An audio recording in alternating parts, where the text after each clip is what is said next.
Hey everyone, Mr. Happy here and welcome to Final Fantasy Versus, the Endwalker edition. This is a series where we compare all of the jobs in a particular role to see how they stack up against each other.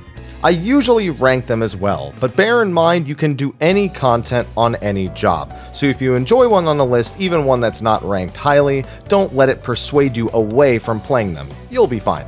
In this first video for the expansion, we'll be taking a look at my current raid role, the ranged physical jobs. To skip to any specific one, please use the timestamps in the description, and remember this is for patch 6.1, so if any major changes are made, we might redo this video. First up, let's start with the Bard, the OG ranged physical role. The job changes for Bard and Endwalker have been a bit contentious depending on who you ask. While it has maintained some of its more Bard-like elements, such as having a slew of rotating songs and support skills, other elements were reduced, such as the importance of their damage over time management. Despite this, the job still packs a busy and potent burst window while offering its team an incredible amount of damage boost across the fight. The core concept of Bard is to rotate between its three songs, Mage's Ballad, Army's Paean, and Wanderer's Minuet. While you'll start in Minuet at the beginning of an encounter to utilize its higher DPS potential with your big buffs, you'll otherwise rotate through the songs in the order I listed them.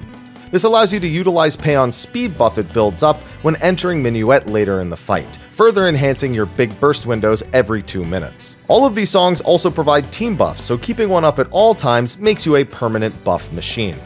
They also have their own personal job mechanics for the Bard themselves. Every 3 seconds they have an 80% chance of providing a beneficial effect to the player. Mage's Ballad can accelerate the use of some off-global skills, Bloodletter and Rain of Death specifically. Army's Paean provides a stacking haste buff, which then carries into your next song, and Wanderer's Minuet grants charges of repertoire, which lets you use Pitch Perfect. The more repertoire you have, the stronger Pitch Perfect is, up to 3 stacks. Every one of these procs also grants you 5 soul gauge. As the gauge fills, it gives you access to Apex Arrow, with the skill's power increasing the higher the gauge gets. If you use Apex Arrow with at least 80 soul gauge, you'll also be granted access to Blast Arrow right after, which deals its full power every time. Both of these attacks do damage in a line AoE, making it another excellent tool for multi-target boss encounters or even trash pulls. You'll use this every minute or so, but especially make sure to have enough gauge to do both an Apex and Blast Arrow during your 2-minute buffs. Alongside these songs, you'll use Raging Strikes to boost your own damage, Battle Voice to boost your allies' direct hit rate, and Radiant Finale to boost everyone's damage. Radiant Finale in particular is more powerful the more songs you have activated between each time you use it, with each song giving you what's called a coda noted on your job gauge. This just means that you'll aim to use it after you've used every song once, except in your opener where you'll only ever have one song activation before using it. You also have Barrage, which enables your next single target weapon skill to hit 3 times. You'll exclusively use this on Refulgent Arrow, which Barrage instantly provides access to. As for your personal DPS attacks, you'll have a few basic skills to maintain and one big burst skill to utilize. Burst Shot is your basic filler shot just when you have nothing else to do. Before using that, you'll want to make sure that you have Storm Bite and Caustic Bite on a target, or even 2 if available. On major endgame bosses with 2 targets available for a prolonged period of time, having and maintaining these 2 damage over time skills on both targets gives you some strong, long-term gains. You can even instantly reapply both of them with Iron Jaws, which resets their duration. If you have buffs up, Iron Jaws will overwrite the weaker dots as well with your buffed ones. Just beware, if you use Iron Jaws when unbuffed, it will also overwrite your stronger ones as well. Once your dots are up and you're spamming Burst Shot, be sure to take note of your Straighter Shot procs, indicating you have access to Refulgent Arrow, the ability we mentioned during Barrage. Just another basic skill that's stronger than Burst Shot when you're not using it with Barrage. And from there, it's just about weaving in your off-global skills. Bloodletter is basic damage, Imperial Arrow is damage, and instantly grants your song's bonus effect upon use, and Sidewinder just deals some damage to the target. As for your other tools and utilities, Bard's AoE is quite potent. On top of what we already seen and mentioned, they have Layden's Bite as a basic multi-target conal AoE. It even procs Shadow Bite, which deals slightly higher damage and a circular AoE around the target. And instead of spamming Bloodletter, you'll want to use Rain of Death when AoEing as an off-global. Bard's AoE is super effective on pretty much anything with more than one target too, outside of very specific circumstances. They even have some defensive utilities. Now every ranged physical job has an AoE damage reduction skill, so Bard's Troubadour isn't anything special. They do also pack Nature's Min, however, a single target buff you can apply to an ally to increase their healing received. While it's solid for just, giving it to a target that's taken a lot of big damage in rapid succession, it can also be paired with Scholar's Eloquium to help really boost the effect of that shield and then get that shield deployed onto the rest of the team. They do also have Wanderer's Pain, not to be confused with Wanderer's Minuet or Army's Paean. This is actually an Asuna, allowing you to remove a debuff from yourself or one ally.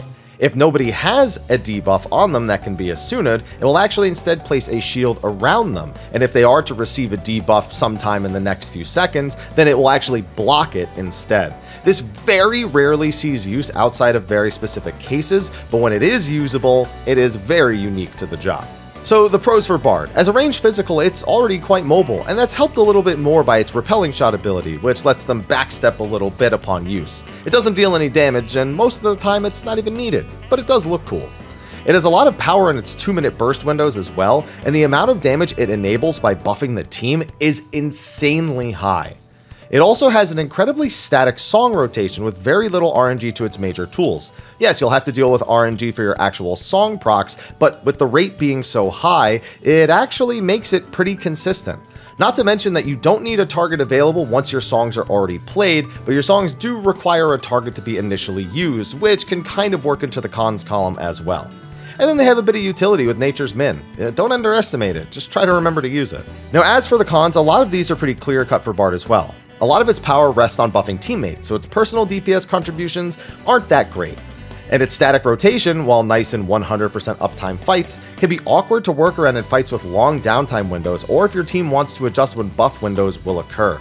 You might have to use a song and basically not be able to hit a boss the entire time you're using it, or maybe have to use a song but wait to go into your 2-minute windows. There's lots of little things that you might need to optimize on it that aren't always going to be intuitive. You're going to wish at times that these songs didn't require a target, which unfortunately they do. So a lot of the pros can also be cons depending on the fight design. Another big problem with this is the ability to fix mistakes. The job is incredibly rigid, so your only real recourse for fixing a song mistake is to stop singing for an extended period of time, and that just sucks. You won't be providing buffs to your allies, and they will notice, trust me.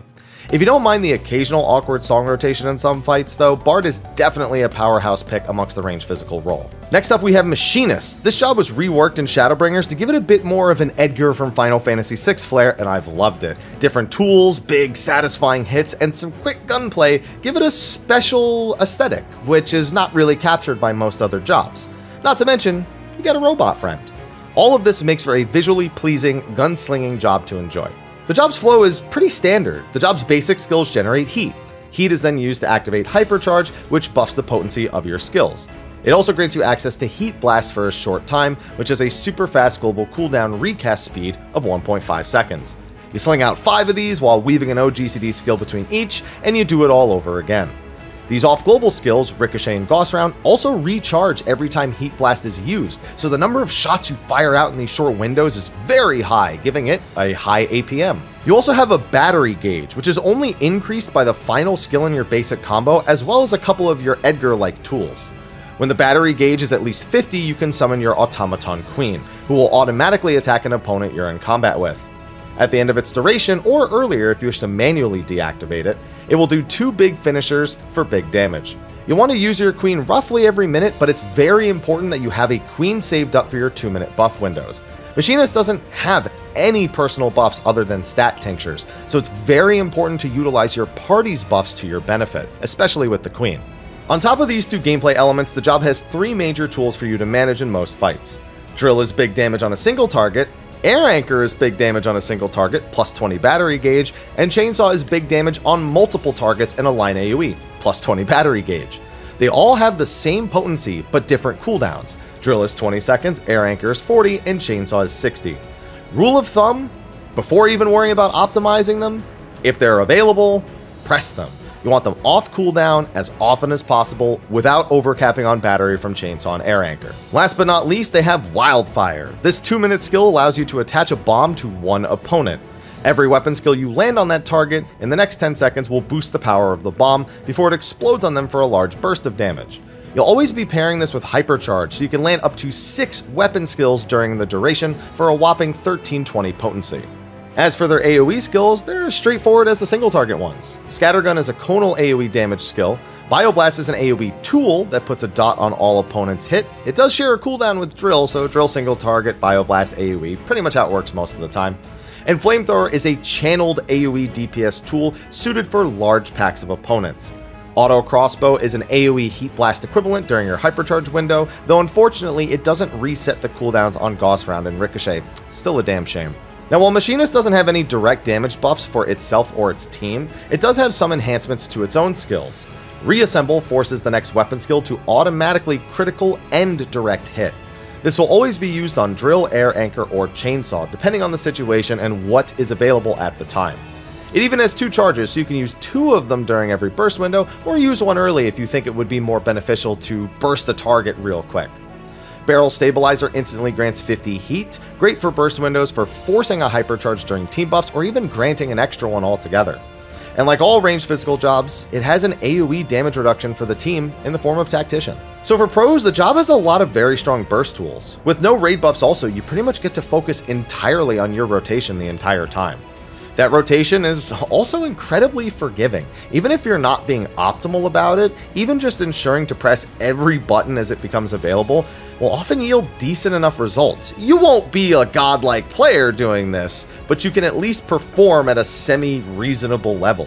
There's plenty of mastery to utilizing buff windows though, and making sure to not drift your cooldowns and knowing exactly when it's safe to hypercharge without accidentally delaying the cooldown of your tools. But it's just that these mistakes don't make or break the job in most situations. Not to mention, its intense speed during hypercharge can be enthralling to get caught up in.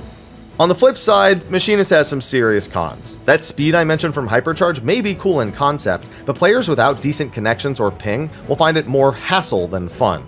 It doesn't make it unplayable, but it might make it unfun. Also reiterating that it has no damage buffs for the team and no actual unique utility on top of that. It's also the least mobile of the ranged physical jobs, not having any sort of movement skill at all.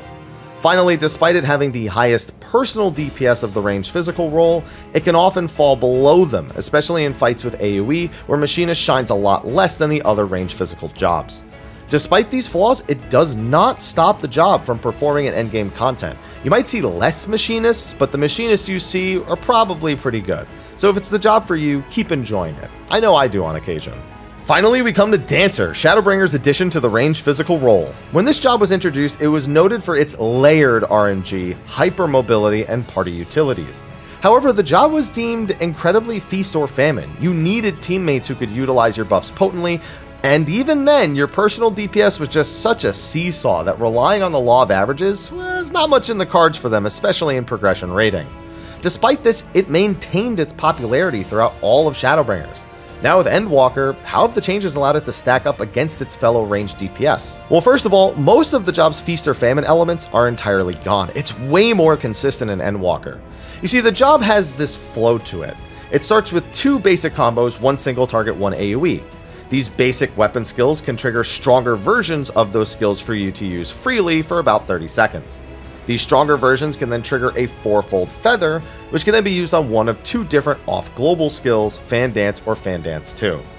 These are just a single target AoE option, again, nothing fancy. Finally, these 2 skills can grant a 3-fold Fan Dance, which allows them to access Fan Dance 3, which is AoE but still hits quite hard on single targets. Now, they have preserved that entire process going from Shadowbringers to Endwalker, but made it so during your big 2-minute burst windows, it's all much more consistent. Now, you're still going to want to save up some 4-fold feathers ahead of your 2-minute burst window, but a lot of your other skills now grant instant access to a number of other skills to make sure you always have a set amount of power during these important times. Now, Flourish grants Flourishing Symmetry and Flourishing Flow, which let you use the upgraded combo actions that we mentioned earlier. It grants a 3-fold Fan Dance for Fan Dance 3, and a 4-fold Fan Dance for a new attack, Fan Dance 4, which is a conal AoE off-global skill. The only thing it doesn't provide is any 4-fold feathers, which again, you'll be saving up before the burst window. Now, this is especially important because your single target and AoE skills used to be far more intertwined in Shadowbringers. You basically had to use all of them, even in single target situations. Now it's been completely separated, so you'll just be using single target on single target and AoE on AoE, which makes this Flourish far more condensed and usable every minute or in every 2-minute window when it's actually super busy. The other major element of RNG was their Esprit gauge. This gauge used to randomly increase by 10 every time the Dancer or any of their buffed allies landed attacks. Now the Dancer's weapon skills always increase the gauge, more so from the buffed combo actions. This ensures they can always Plan around a minimum amount of gauge, with the other changes to improve consistency, allowing them to more freely spend the excess gauge they receive from teammates without so much worry. It used to be such a concern about overcapping and should I use this GCD or that GCD and mathing it out in your head and really just not caring at the end of it all. The gauge itself is spent on the powerful GCD Saber Dance, which just does huge damage at the cost of 50 Esprit, so having to make all those decisions before was pretty tedious, but now it's a lot more straightforward. The final unique aspect of the job is its dances, standard and technical step. These simply ask the player to perform a series of steps in the order they are glowing, like a mini Simon Says.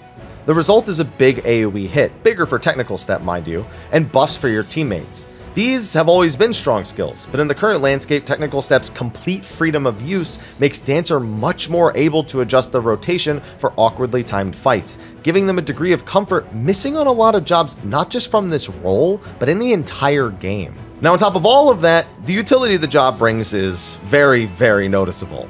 I mentioned some party buffs from the dances. Technical step increases all party damage by 5%, while standard step allows you to grant a 5% damage buff to a specific team member.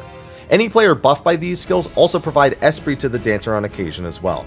Technical Step also grants access to Tilana, an instant cast, 1.5 second recast AoE dance. This is just more damage for your 2-minute buff windows. It does also reset the duration of the standard step buff, but honestly, that doesn't really matter. It's just icing on the cake from technical finish. Now for standard step, the target for the damage buff is determined by the Dancer making a player their dance partner. So your dance partner just permanently does 5% more damage for the entire fight, making it something you'll want to use on whoever your best DPS is. Now sometimes dancers like to give it to faster hitting jobs so that they can get more Esprit, but that's selfish and likely non-optimal. You can also swap it around before big burst windows and place it on a job that does significantly more damage during that 2-minute window. It takes a lot of knowledge of other jobs and how they play in specific fights, but the rewards are palpable. The dance partner also provides some other benefits. That player also becomes a target for Devilment, a big crit and direct hit buff for both the dancer and their partner. Now, it's much less effective on jobs that have 100% crit rate or 100% direct hit rate attacks, or both, because they won't be benefiting from doing that more often on some of their hardest hitting skills. But it is a huge buff nonetheless. You just have to be smart about who you're giving it to. The dance partner also benefits from Curing Waltz, a small AoE heal that occurs around the dancer and their partner. So if both these players stack up on each other, the heals will stack too, so it's an amazing tool for dealing with raid damage. And that's not even all they have for raid damage. Of course they have their AoE damage reduction with Shield Samba, like we mentioned for the other 2 ranged physical jobs, but they also have Improvisation. This channeled skill heals over time so long as you don't cancel it, and gains stacks of Rising Rhythm. When executed, the improvised finish grants a damage shield to all allies based on the number of Rising Rhythm stacks earned. While it seems like this would only be good during downtime phases, you can actually pop the improvised finish with 0 stacks and it will still be a 5% max health shield for the whole party. This is amazing for early Savage proc, and it is a monster in a lot of ultimate encounters. Do not skimp on using this. Oh, and they have En Avant as well, just a 3-stack ability that lets you dash in a direction. That's it. Super mobile. The one final skill to bring up is Starfall Dance. This is a super strong line AoE global cooldown that can only be accessed after using Devilment and obtaining the Flourishing Starfall buff. It's just another super strong global cooldown to use during your 2-minute buff window. Between the Flourish updates, Technical Finish, and Devilment, you just get such a super powerful 2-minute burst that has very little fuss. It's really just how many Saber Dances are you going to end up doing, and how many Fan Dance 3 procs you might get from your 4-fold feathers. So much less RNG, so much more consistency, and a huge step up from Shadowbringers. Alright, so pros for Dancer. For one, its party utility is unmatched. Curing Waltz and Improvisation cannot be underestimated, as they can be massive tools for endgame content, not to mention all the damage buffs. It has massive mobility with En Avant and a very potent and largely consistent burst window. Speaking of burst windows, it is by far the most flexible job at adjusting to when it wants to burst. When most other jobs in the game are super rigid and strict and really have to think hard about some fights and where their 2 minutes will be, this makes Dancer's flexibility shine even more. You're like, oh, you want to move your 2-minute buff window till there? Fine, I just won't press Technical Step or Devilment until that time, and it's like my job isn't any different than it would have been normally. It's just so good. And finally, with so many AoE skills, this is your true AoE king amongst the role. It doesn't happen much, but whenever there is an AoE to have, man, does this job shine. As for the cons, they really just cover a few basic shortcomings of the job. For example, in lesser skilled parties, the damage buffs are just less relevant, and while they are much less feast or famine than they were before, they still need really good teammates to make the best use of their buffs to get the most out of the job. You just won't be hard carrying party DPS on a job like this all on your own, and I'll be honest, if you are top DPS on a single target boss, get out of that party. The job is also fairly basic most of the time, even more so than other jobs, so it can be kinda boring outside of those 2-minute windows. Other than that, the job has a lot going for it, so hop on and dance the night away. Alright, so like I said, I do want to pick a winner at the end of these versus videos, despite the fact that all the jobs are viable. And for Endwalker's versus, I'm even going to go so far as to rank them job by job. For this 6.1 edition for the range physical role, I gotta give it to Dancer for first place. While I personally play Endwalker Bard, I prefer to play it. Dancer's always looming over my shoulder, because I used to main it in Shadowbringers, and I'm like, look at all this stuff that we changed and fixed, and it's so much more consistent, it's the same job you always loved. Ooh, it's always there, making me want to play it. It may not be the highest output on its own, heck, even when buffing allies, it's often the lowest DPS in the game on single target fights. It's just so effective overall, that none of that stuff really matters to most players, and that's the sign of a job that's designed really well. When you can be the lowest DPS job even with your buffs, and people still love playing you, and you still get brought to parties all the time. Now Bard's gonna get second, and it really only loses out because of the rigidity in its song rotation and the slightly lower party utility.